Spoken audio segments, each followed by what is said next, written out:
Welcome, fellow Rotarians and guests, to this April 26th Downtown Rotary meeting. Let's begin with the Pledge of Allegiance. I pledge allegiance to the flag of the United States of America and to the republic for which it stands, one nation, under God, indivisible, with liberty and justice for all.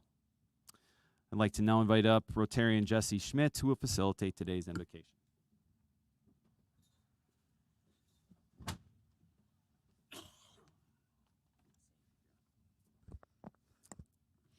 Rotarians and guests, please join me. Heavenly Father, thank you for the gift of this beautiful spring day. We ask your blessings upon this food we share, those who prepared it, and all Rotarians around the world today. We ask for special grace upon our students, especially those at the collegiate and technical schools as they have their last days of class and begin to prepare for finals. We ask you to bless their professors, instructors, and administrators as they face their most challenging year ever. We ask this in your name, amen.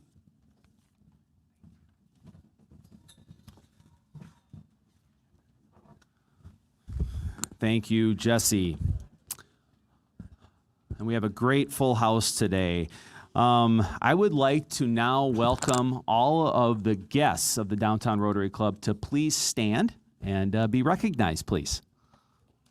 Welcome. Thank you for joining us today. Okay. All right.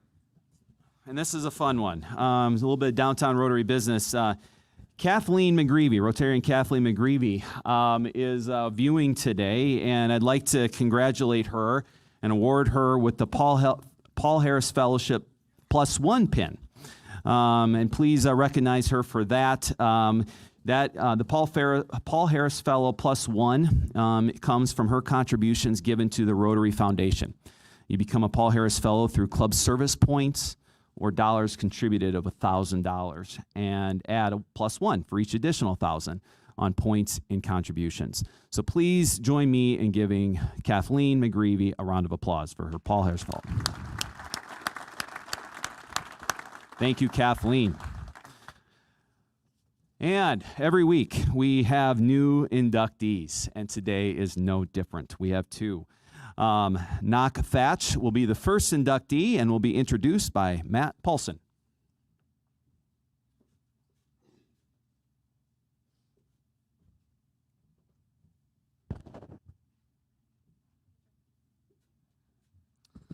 Good afternoon, fellow Rotarians and President Jason.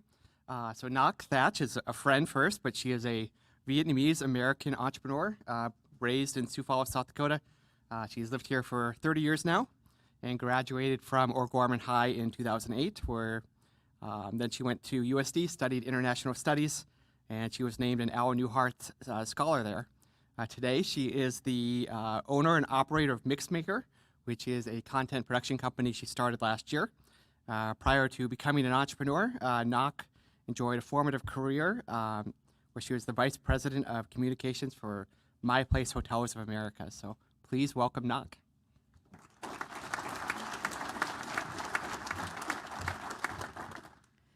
Hello, everyone. It is a tremendous honor to be here with you today and to join your fantastic company as a fellow Rotarian. As Matt told you, I grew up right here in Sioux Falls. After my family emigrated to the United States in 1991, we moved from San Francisco to Houston to Sioux City, and finally, through a connection with Lutheran Social Services, my parents found work, housing, and most importantly, community right here in Sioux Falls. Since the day that we moved, I've been a South Dakota resident, a scholar, an employee, and now an entrepreneur. St. Lambert Elementary is where I learned English, ran for student government, and perhaps most consequential, decided everyone could call me Knock, although my full name is Ngap That in Vietnamese, which means jade stone.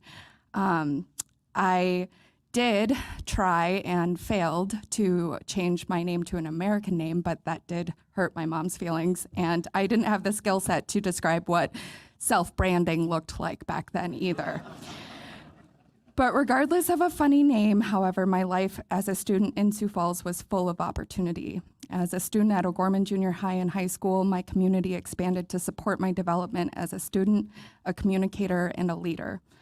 There, I would learn how to organize my classmates to serve at various community events, represent our community through the student newspaper, and lead our student body in a way that represented our values. Opportunities continued to unfold as I went on to college at USD as an Al Newhart Scholar.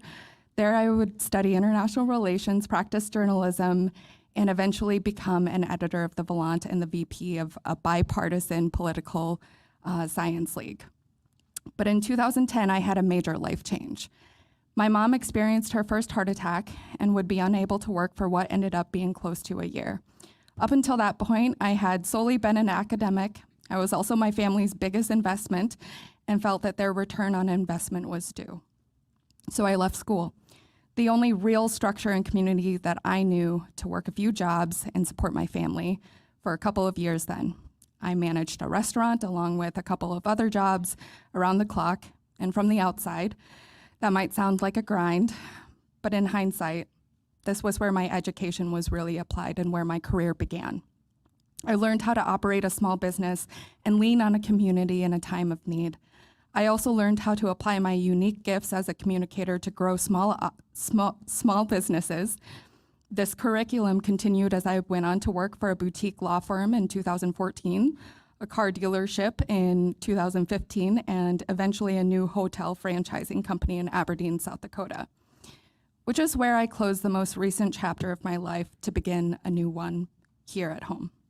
As a director of public relations for several years and VP of communications for the remaining, I would travel to over 40 locations to launch brand new hotel locations on behalf of the stakeholders and operators of each new hotel, build brand affinity at more than 20 conferences, and most importantly, continue my journey as a student. On September 17th of 2019, I would hold such a conference right here in Sioux Falls. It was this week, the week after 3 tornadoes struck our community, and that date turned out to be the day my mom received a diagnosis for terminal stomach cancer. Although it would take a year to work up the strength and courage to leave the family and community I had known, that was the day I knew I would be returning home to Sioux Falls. A year later, on September 17th of 2020, I turned in my resignation letter to our co-founder and CEO of My Place. In return, he wrote me a most unexpected recommendation, of which I'll read a portion of right now. As an entrepreneur, administrator, and business leader, embracing the perspective that one must be a student as much as a teacher is imperative to building and maintaining a healthy and productive business culture. For a teacher, nothing is more rewarding than to recognize their student becoming a teacher themselves. Accepting Knox's resignation from her position as VP of Communications at My Place to continue her path as a student and to grow in her innate aptitude as a teacher was among the most rewarding transactions of my career. Despite leaving a community that had become like family, the process of which informed what I wanted to build here at home. A community of makers and storytellers who have an insatiable appetite for serving through their vocation. So as a lifelong student, a business owner, and a beneficiary of the good work this community has done, I can't wait to learn and collaborate with you all, beginning today. Thank you for your warm welcome to this room of esteemed peers. I can't wait to see what we will learn and do together.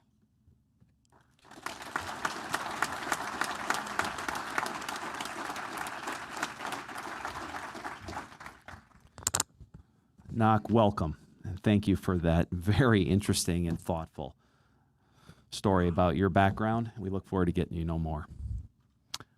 The next induction today will be given by Hugh Venrick of Sam Gotham. You can please come on up.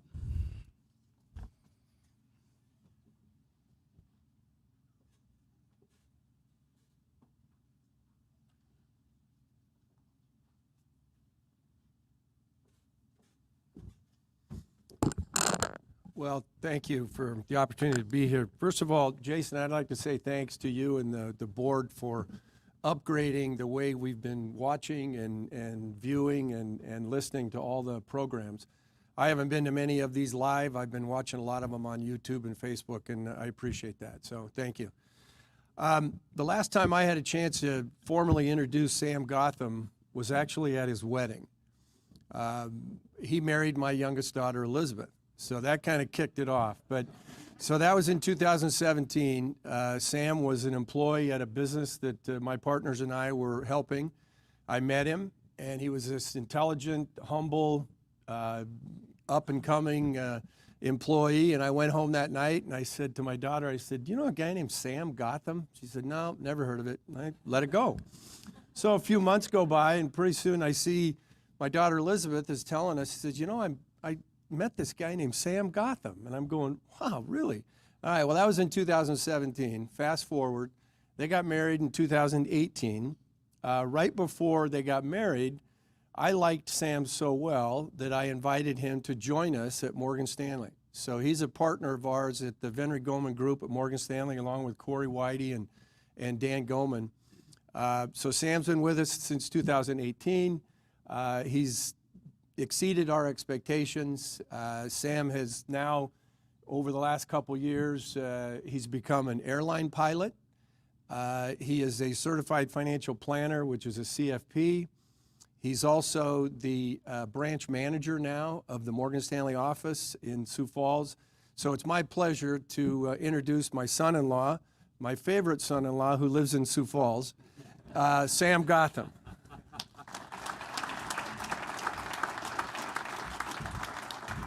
Well, thanks you. But first things first, Elizabeth, if you're watching, I know we met in 2014. So I got that down. But I'm Sam Gotham, as you mentioned, manager of Morgan Stanley Sioux Falls office and a partner with the Venry Goldman Group. Born and raised in the Twin Cities, grew up in Eden Prairie, Minnesota, but came to Sioux Falls back in 2009 to attend Augustana, and obviously stuck around. What I've really come to appreciate about Sioux Falls, especially now with a young family, 2 little girls at home, is that it offers so much of what I like about growing up in a big city, but also has such a strong sense of community. And that doesn't happen by accident. That's thanks to organizations like this, Downtown Rotary, and those of you in this room and your time and your effort over the years to make Sioux Falls what it is. I've attended a number of Rotary meetings in the past as a guest, and I've always left very impressed with the speakers, the content, the conversations that take place about how to make this a better place for everyone. And so I'm honored, excited, looking forward to getting more involved, meeting some of you that I don't know, to work towards that and to continue to make Sioux Falls even better tomorrow than it is today. So thank you.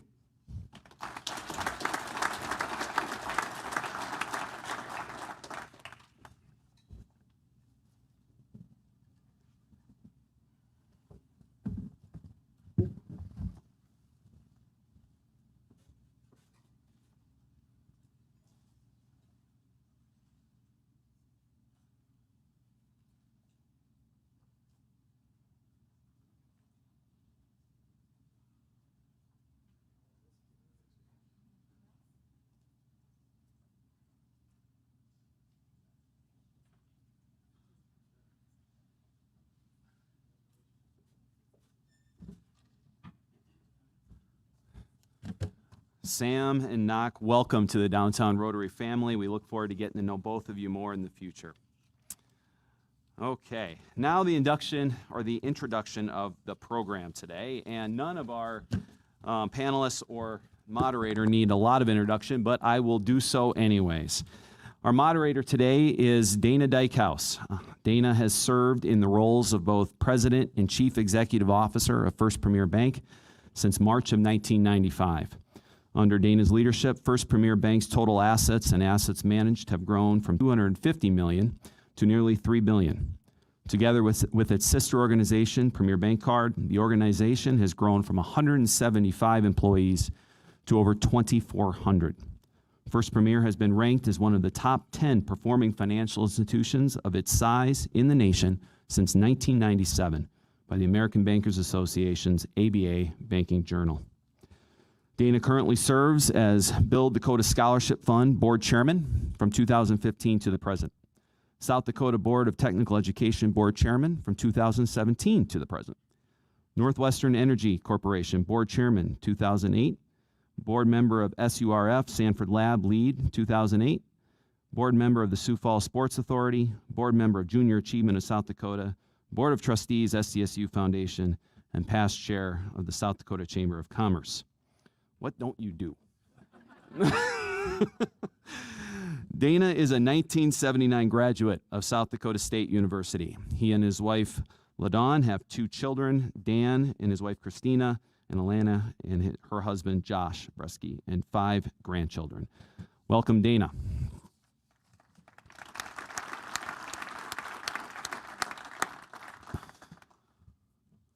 Next, our first panelist is Kurt Loudenback. Kurt was born and raised on a dairy farm in central Ohio. He earned his BS in agriculture from the Ohio State University in 1983, majoring in agriculture economics. He has served in a variety of capacities, Purina Mills from 1983 to 2001, Ellison Meat Company, and Pipestone from 2001 to 2003. And he is the co-founder and president and CEO of Grand Prairie Foods in Sioux Falls from 2003 to the present. He is married to his wife, Valerie, of 37 years. They have 3 children. Daniel, who is 29, lives in Bozeman. Andrea, who is 25, is a graduate student at Colorado State University in Fort Collins. And Grant, who is 21, is a junior at the University of Nebraska, except none of them went to the Ohio State. Okay. Yes. Other than serving on the board of Downtown Rotary, he is 20-plus years of coaching youth basketball and baseball. Charter member of Spirit of Peace United Church of Christ Church, board of directors of the Sioux Falls Development Foundation, and is currently the vice chair. He also serves as on the board of directors of Zeal Center for Entrepreneurialism. Please join me in welcoming Kurt.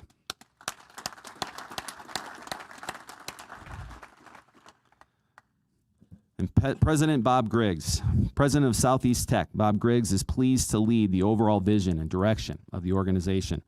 He has served in progressively responsible roles in higher education for more than 20 years as a faculty member, department chair, dean, associate vice president, and academic vice president, most recently with the Minnesota State College and University System.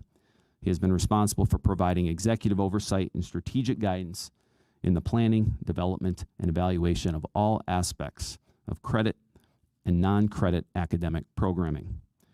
As a first-generation college student, he is passionate about student access, affordability, and transferability. In this regard, he has collaboratively assisted faculty to revise academic programs to improve the quality of offerings and to better align with business and industry needs. Led college-wide master academic planning efforts, participated in a successful $35 million capital campaign, developed new academic pathways for students through the creation of stackable credentials, and created collaborative partnerships with school districts, nonprofits, business, industry, tribal colleges, and other higher education institutions in neighboring states and other countries, including Canada, Malaysia, United Arab Emirates, Turkey, Russia, and China. Committed to community involvement, Bob was actively engaged in a number of community organizations and has served as a longtime member of the Bemidji Community Education Board and was selected as the incoming chair of the Bemidji Chamber of Commerce. Prior to moving to Sioux Falls, Bob and his wife Susan lived in Bemidji for 16 years, and they have 3 children, Matthew, Lauren, and Josh. Please join me in welcoming President Bob Griggs.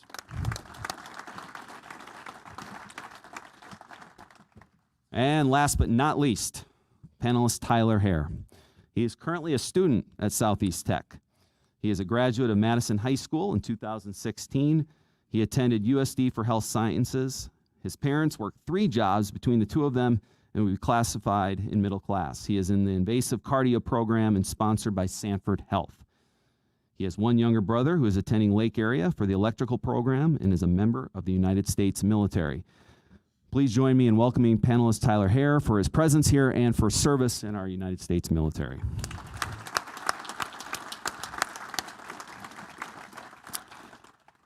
Well, that is a long run of some impressive resumes. I will turn it over to you, Dana. Thank you.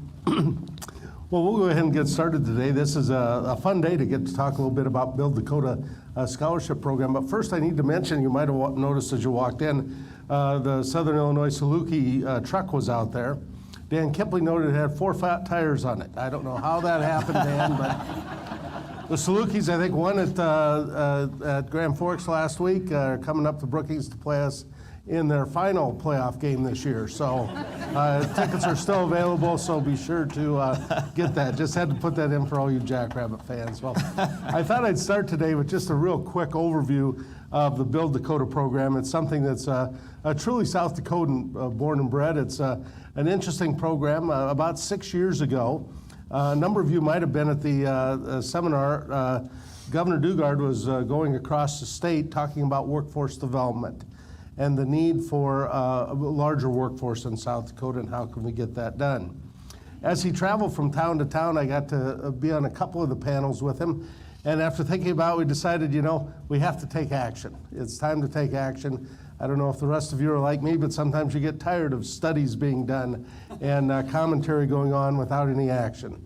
So we thought, let's take some action. What could we do? Well, we thought there are some critical work areas in South Dakota. We need welders.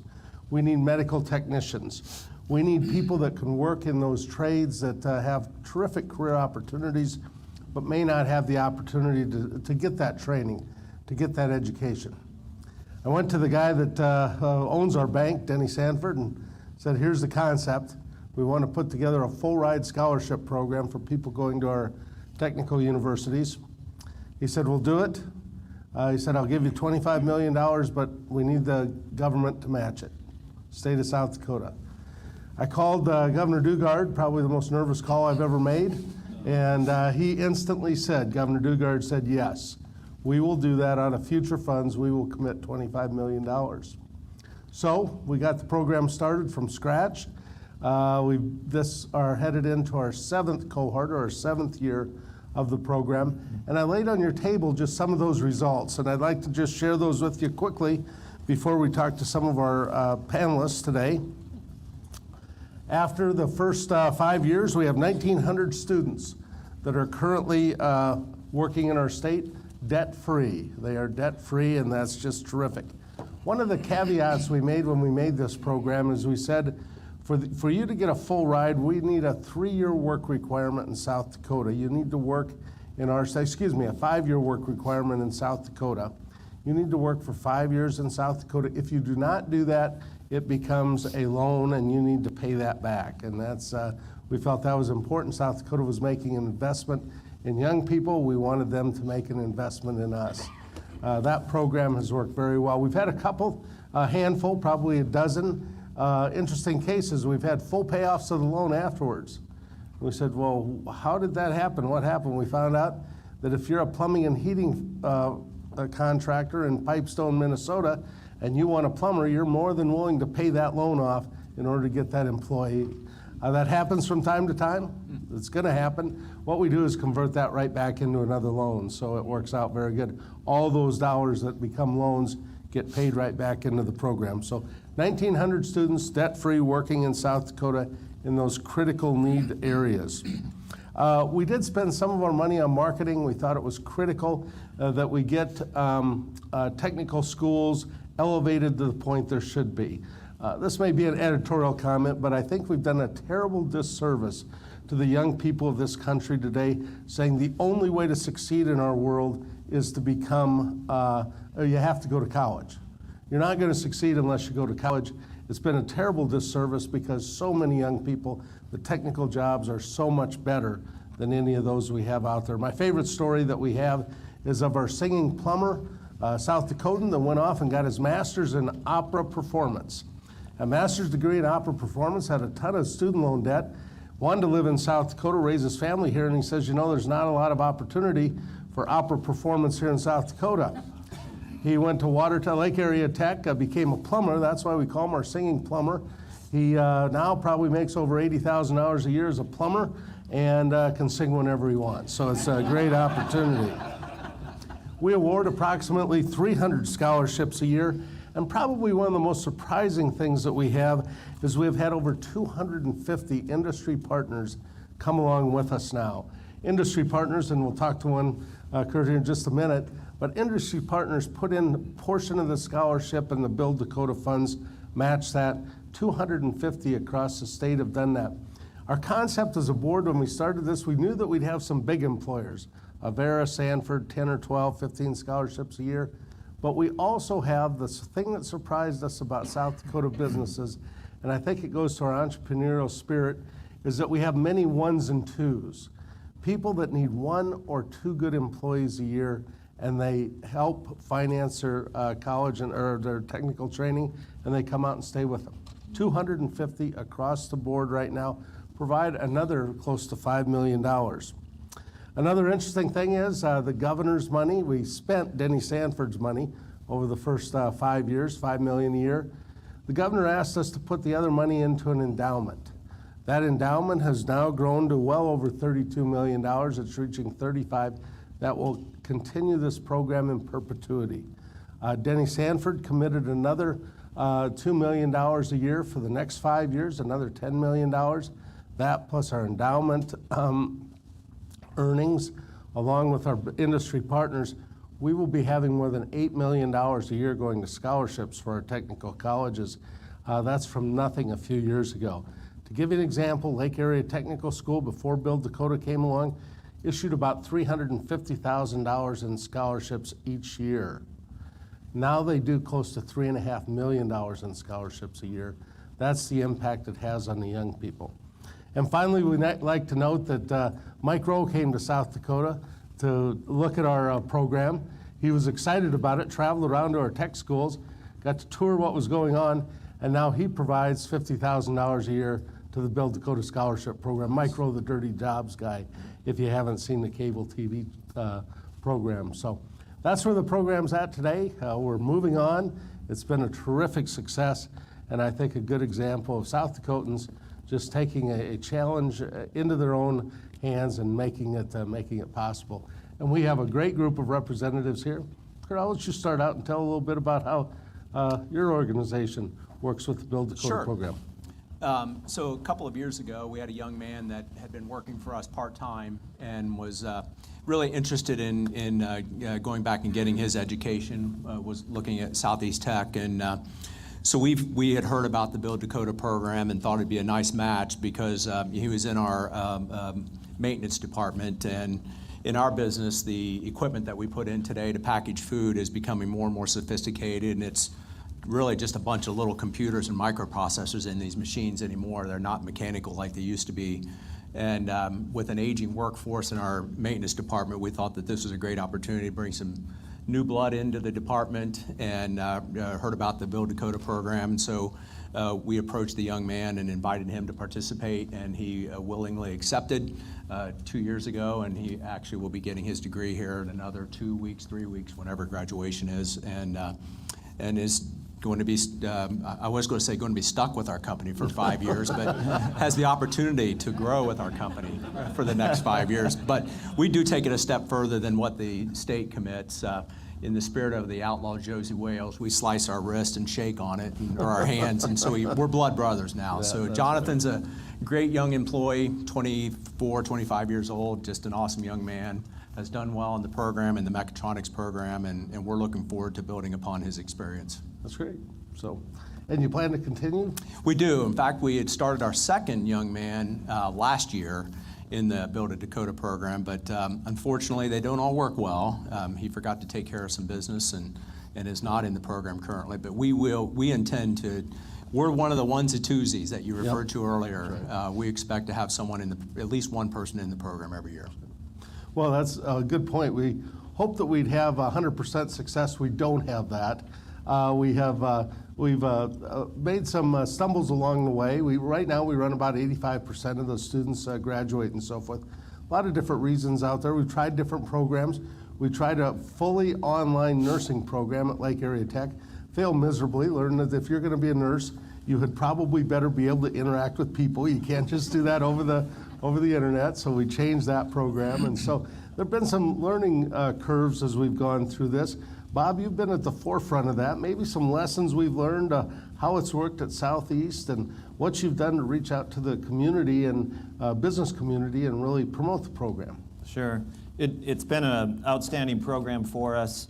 I think we, similar to Lake Area, we're awarding scholarships. I think about 200,000 a year roughly. And then when Build Dakota came along, it just opened doors. It absolutely has opened doors.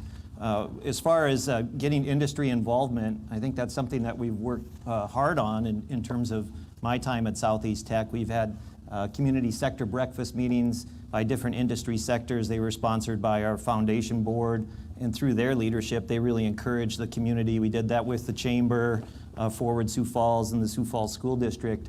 And we really heard a lot about different opportunities, programs that we didn't have, frankly, that the community really wanted to see develop. So we've been able to use Build Dakota as an example to help start some of those different programs. One of the indicators, I think, on how we're doing is just the number of sponsored students, industry-sponsored students that we've seen, increase in my time at Southeast Tech.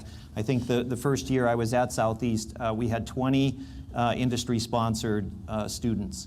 The next year, it jumped up to 65, and then the year after that was 92, and then last year was the first year that all of our Build Dakota students were actually all sponsored by industry. So that was a pretty significant, I thought, achievement for us in terms of what we're able to do then. At Southeast Tech, we call the program Sponsor a Scholar. So industry is essentially picking up 50% of that program cost. That allows us to stretch those scholarship dollars to even more students. So hitting that mark last year, 95 students that were industry sponsored was great. This year, I checked with our enrollment management team before he came in here today, and we're at 97 right now, and we expect to have about 10 to 12 more industry sponsors again. So for the first time, we're going to be over 100 students, I believe, that are totally industry sponsored. So that sort of mirrors the success of the program. And honestly, the success, there's two things. Number one, I really have to say at the outset here, thank you to Dana and Governor Dugard and Governor Noem for continuing that funding opportunity, because that is continued now to allow us to build these industry relationships and hopefully respond to all of you in terms of what your workforce needs are. Another huge reason we're successful in the program are students like Tyler here. So I think that's the other reason. It's a competitive application now. We get over 400 applications a year. When it started, I think there were just over 100 or so. So you can see how the success of the program has generated more conversation, more people are aware of it in the community, more employers are aware of it and are willing to invest in those students and keep them here in South Dakota, and in many cases in Sioux Falls, keep that talent local. Bob, you bring up a good point about the competitiveness of Build Dakota program. One of the lessons we've learned, and we've learned a lot of lessons working with this program, was I had the opportunity to sit with, just happened to be sitting at the same table with Governor Haslam from Tennessee. We were at a Teach for America conference. And as I sat with the governor, we were talking about programs, and they had started a program that everyone that graduated, it's called Tennessee Promise. Anyone that graduated from high school could get 2 years of technical college or community college free from the state, totally free. I said, wow, that's a wonderful program. Told him about Build Dakota. And I said, how's it gone? And he says, well, we have one huge problem. I said, what's that? And he said, retention from the first year to the second year. From the first year to the second year, we only had a 17% retention rate of those students. And I said, Governor, what's the problem? And he says, well, I think it's kind of a societal problem. When it's totally free and a young person has a choice, I can either go to work or I can go to school, and mom and dad are saying, get off the couch and either go to school or go to work. He says, most of them look around and say, it's free, I'm gonna go to school for another year. So we wanted to make certain that we did this program where they have the work commitment, and we have young people like Tyler who are committed to the program and are gonna stick with it. It's been one of the cornerstones of this program, is that those young people have that commitment back to South Dakota for those 5 years. And Tyler, you didn't take the normal course, jump out of high school and go right into your profession. Maybe share your story with us. We'd really love to hear it. All right.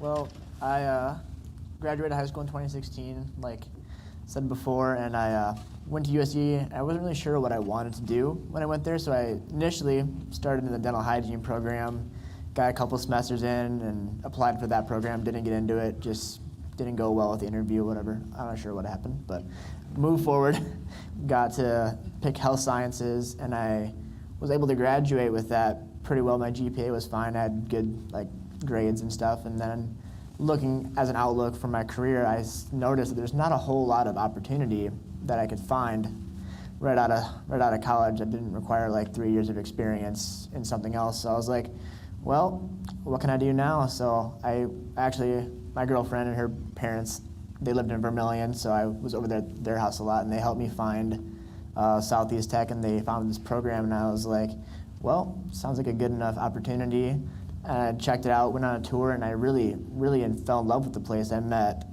Patrick Hoyer, who was the coordinator or the director of our program, the invasive program, before he moved to Florida. But I met him and really enjoyed what they had to offer. So applied for the Build Dakota, got that, and now that I'm about a year in, I'm really enjoying what I'm doing, and I know when I get out, I'll have a career path to follow, and I know that I have a job somewhere in South Dakota, hopefully. So, yeah. Tyler, one of the big problems that we have today in all is student loan debt. We hear that often, student loans that are out there. Maybe speak to a minute about how this helps you financial aid-wise, what it's made you able to do. Mm-hmm. So my time at USD, obviously I learned a lot, I got a lot of education, but one thing I also gained a lot of was student debt, and I have no idea how I'm going to pay that off, but now that I'm in this Build Dakota Scholarship Program, I have a job outlook, I have at least some idea of how I'm going to start chipping away at that, but it's definitely been a huge help for me personally, a lot of stress taken off my plate. I don't have to work full-time while going through this program.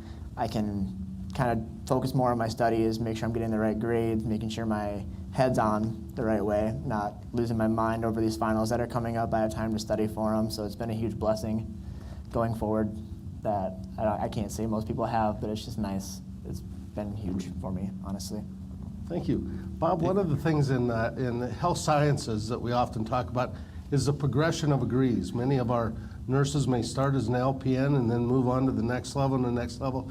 Maybe speak a little bit about what you see happening in that area, because I know Southeast is involved in that quite a bit. Yeah, absolutely. I think the program options with Sanford and Avera and Good Sam and all of the different medical institutions and opportunities here in Sioux Falls, we've been very fortunate in terms of having their support for a lot of our programs. So students will often come in and they'll take a CNA class as a foundation to really get some hands-on experience, and then LPN, so that's a one-year program, so a lot in a Build Dakota program. That program next year will have 29 sponsored students in it from Sanford, Avera, Monumental Health, I think, in Rapid City, some others. So that's pretty exciting to see that growth continue. So they have that path progression from our LPN to RN options. Another really popular program is our Surge Tech program with, again, both Sanford and Avera growing. That program in size has increased where we're already full now for next fall. Electricians, another program where I think that's full as well. So a number of Build Dakota programs. We have 6 or 7 now. We've had 3 registration events on campus, and already those programs are full. And the Build Dakota programs are some of the first ones to fill. So it's really exciting to see that. But one thing I was going to mention when Tyler was speaking was that Build Dakota covers a lot of ground. It covers tuition, it covers books, it covers tools, other things that students, that can be, frankly, very expensive in some of our different programs, in automotive and diesel and some of those things. So it really is a comprehensive scholarship that when we have parents out and their son or daughter or significant other has been awarded a Build Dakota Scholarship, we always tell them to go out and have a very celebratory dinner, because those are significant scholarships in the range of $10,000 to $15,000 to $20,000. So it's exciting to see that. It's exciting to see the students like Tyler and others really want to get a jump start on their careers.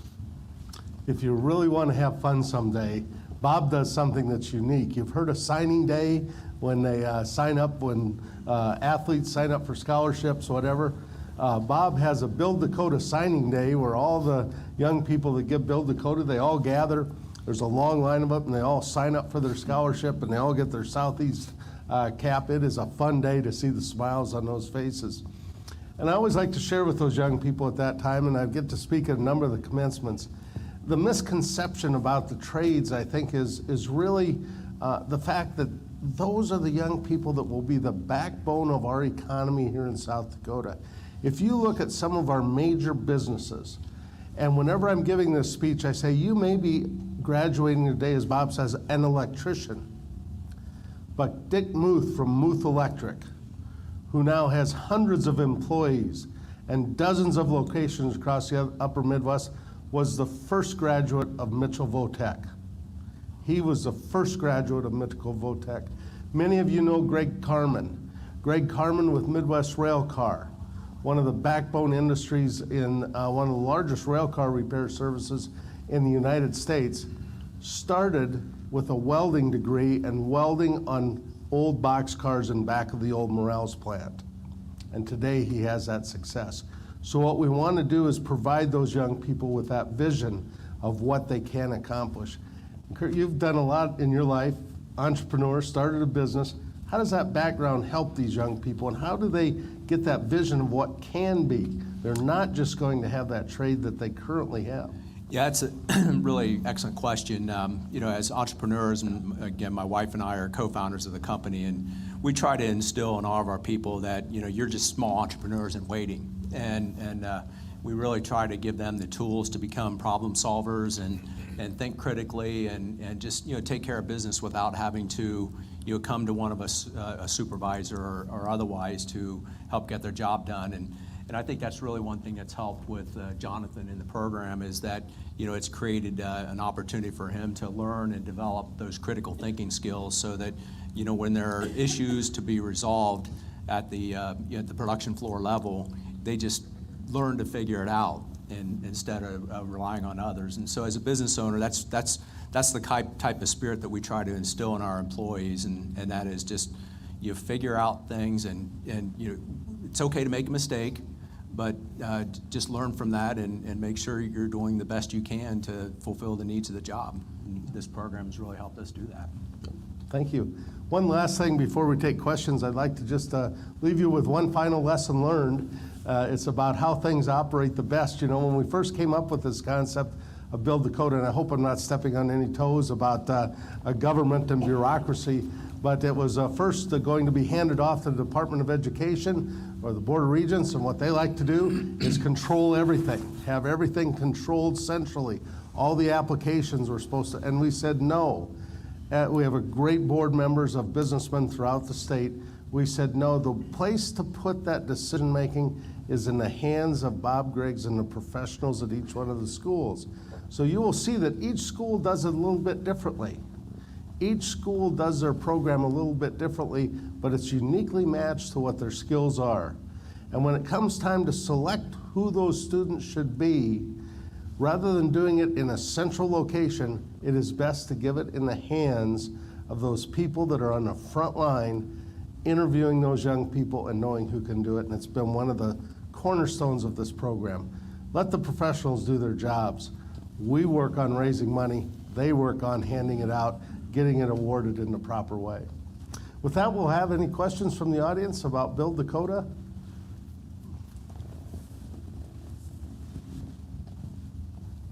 Anybody? Yes.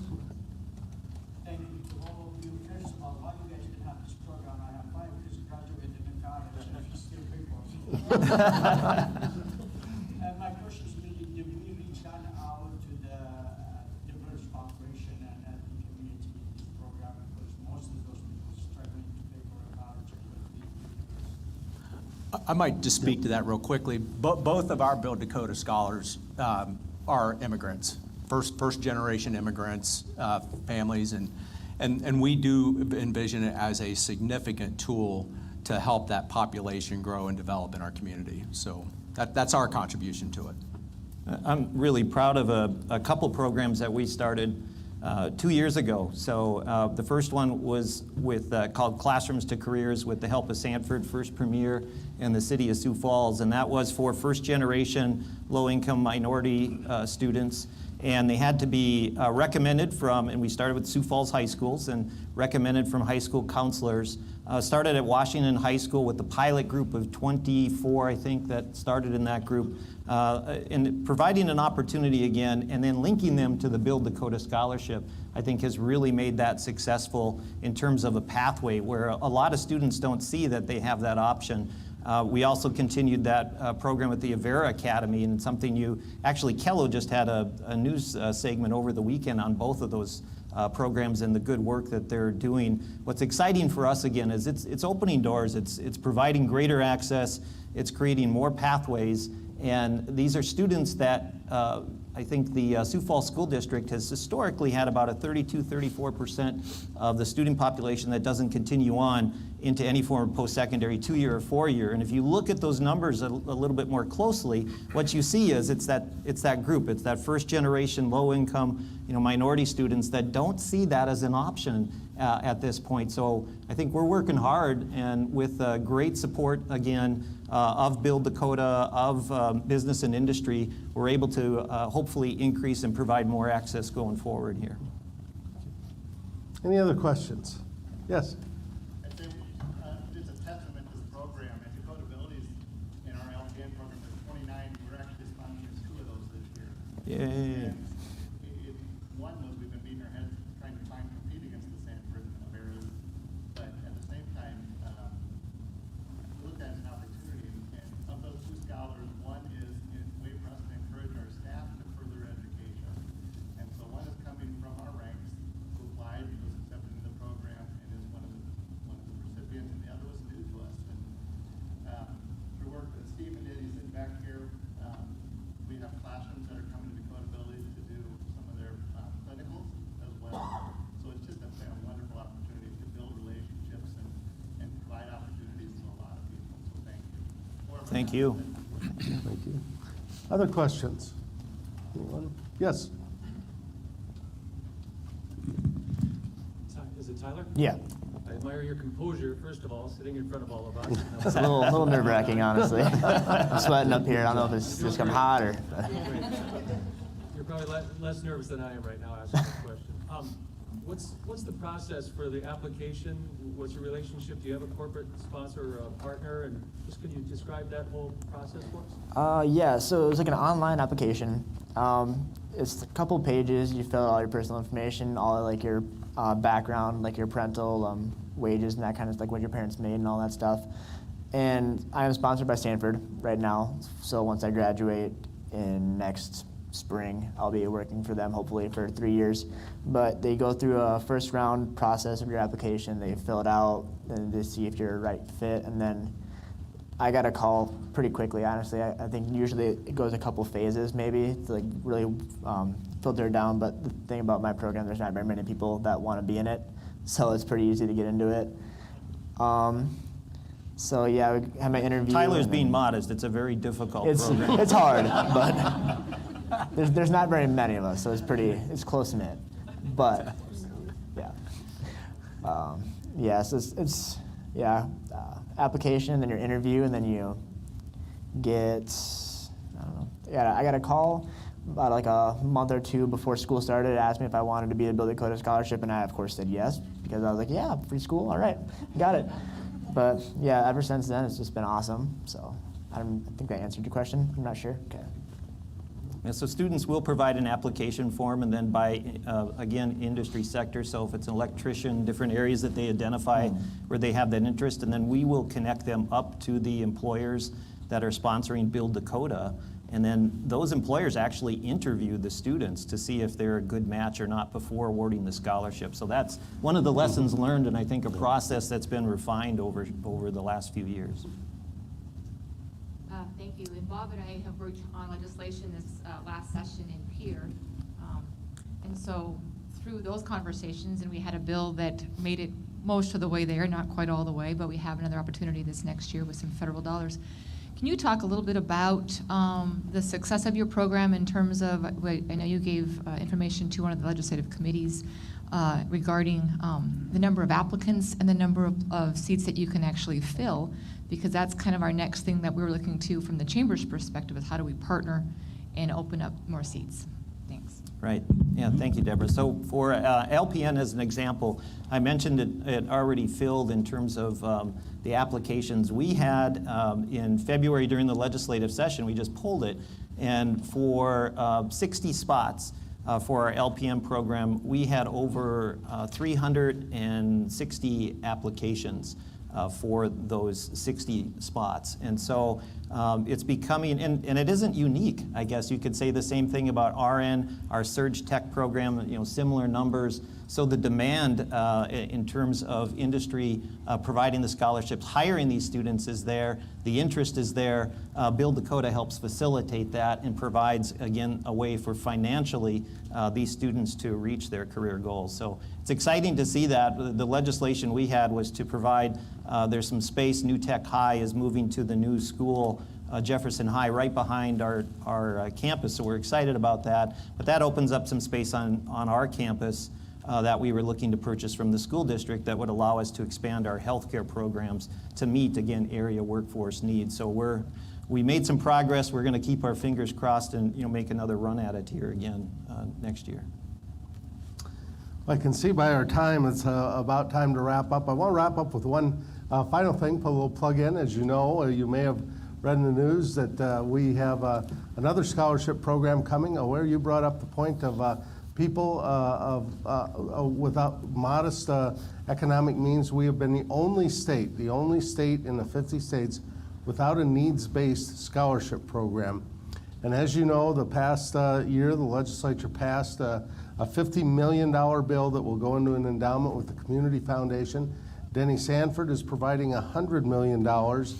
Vera and Sanford each $12.5 million. So we're $175 million toward our goal of $200 million in an endowment for young people of needs-based scholarships. We will now equal that in South Dakota as we have with other schools. Deborah, you brought up a point that I can't go up without saying today. Your husband has taught me always to say it like it is, and I'm going to do it. The only state in the United States without a needs-based program. Denny Sanford gives $100 million. Our legislature, our governor champions that with another $50 million, $25 million from our 2 hospital systems. In the Senate, the vote was 35-1. In the House, there were only 16 no votes. But I want you to remember this. Every one of the no votes for the needs-based scholarship in South Dakota came from Minnehaha and Pennington County. Our 2 largest cities had the only no votes on the need-based scholarship. Think about that when you're going to those Cracker Barrels and talking to those town halls. Why is that our 2 cities with the need for the people, the need for the scholarships, our legislators voted no on that particular bill? Encourage them, encourage people that are thinking progressively and want to get that done. It's a great program. Thanks to all our panelists for a terrific day, for sharing your experience, and thank you all for listening to our story on Build Dakota.